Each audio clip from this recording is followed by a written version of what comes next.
आपके पास क्वेश्चन है जिसमें आपको दे रहा है decreasing order of acidic character of the following molecules follows.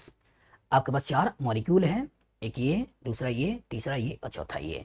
इसी को इधर उधर करके पूछा है, first second greater than second than third than fourth, first फिर थर्ड फिर सेकंड फिर फोर्थ, थर्ड फिर फर्स्ट फिर सेकंड फिर फोर्थ, फिर सेकंड फिर फर्स्ट फिर थर्ड फिर फोर्थ। एनालाइज करिए, सोचिएगा। डिक्रीजिंग ऑर्डर कहाँ करना है? डिक्रीजिंग ऑर्डर में। तो decreasing order of acidic character, acidic character का डिक्रीजिंग ऑर्डर बताना है ऑफ द फॉलोइंग मॉलिक्यूल। तो जो एसिडिक कैरेक्टर की बात कर रहा है, तो एसिडिक कैरेक्टर सुनते ही आपके दिमाग में केवल और केवल एक ही पिक्चर आना चाहिए। क्या आना चाहिए? Stability of conjugate base. अब क्वेश्चन आता है कि सर कॉन्जुगेट बेस है क्या? तो जब कोई एसिड अपने प्रोटॉन को निकालकर ये जो बेस बनाती है, इस बेस को इस एसिड का कॉन्जुगेट बेस कहते हैं।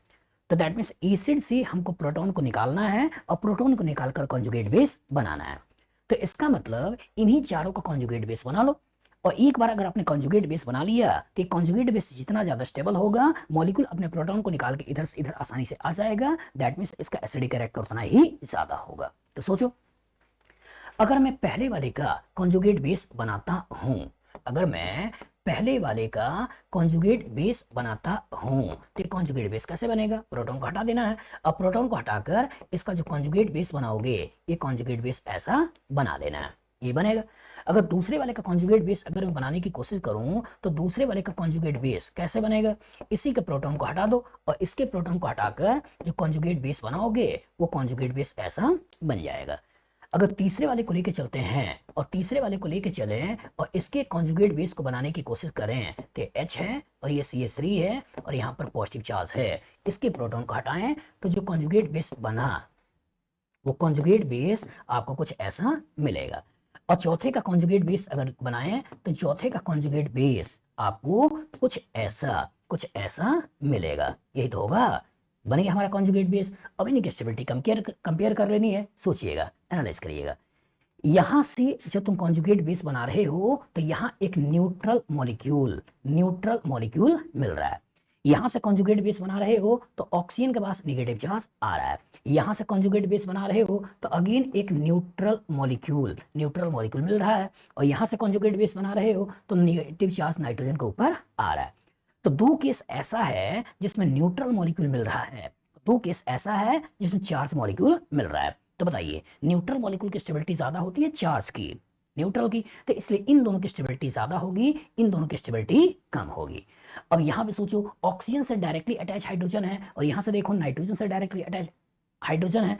तो ऑक्सीजन और हाइड्रोजन के बीच में इलेक्ट्रोनेगेटिविटी का डिफरेंस, दैट मींस इसका एसिडिक कैरेक्टर ज्यादा। नाइट्रोजन और हाइड्रोजन के बीच में इलेक्ट्रोनेगेटिविटी का डिफरेंस, इसका एसिडिक कैरेक्टर कम।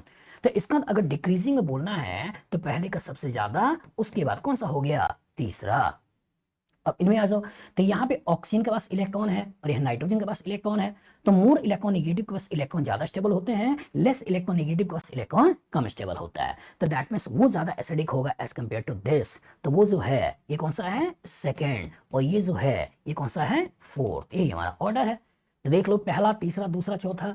तो पहला तीसरा दूसरा चौथा, यही हमारा आंसर है। तो कॉन्सेप्ट एकदम क्लियर होना चाहिए बेटा कि अगर कभी प्रोटोनेटेड चीज आ जाए, तो प्रोटोनेटेड चीज नॉर्मली न्यूट्रल मॉलिक्यूल्स में अगर देखा जाए, ठीक है, तो न्यूट्रल मॉलिक्यूल कभी प्रोटोनेटेड की बात करें तो इन जनरल प्रोटोनेटेड वाले के एसिडिक कैरेक्टर न्यूट्रल वाले के एसिडिक कैरेक्टर से इन जनरल ज्यादा होता है, बशर्ते कहीं स्ट्रॉन्ग -M लगा हुआ ना हो। जैसे कार्बोक्सिलिक एसिड अगर प्रोटोनेटेड अमीन की तुलना कर दें, तब बोलना है कि कार्बोक्सिलिक एसिड का एसिडिक कैरेक्टर प्रोटोनेटेड अमीन से ज्यादा है। लेकिन अगर नॉर्मल से -I की बात कर रहा है, ठीक है, हाइपर कंजुगेशन की बात कर रहा है, +I की बात कर रहा है, ठीक है, तो नॉर्मल पिक्चर है। अगर M वगैरह बहुत स्ट्रांग लगे हुए नहीं है तो दिमाग बैठा लीजिएगा कि अगर कभी चार्ज है और कोई अगर न्यूट्रल है तो चार्ज के एसिडिक कैरेक्टर ज्यादा होते हैं, न्यूट्रल का एसिडिक कैरेक्टर कम होता है। बताओ, फ्यूचर में इस तरह का क्वेश्चन आएगा, लगा लोगे? गुड।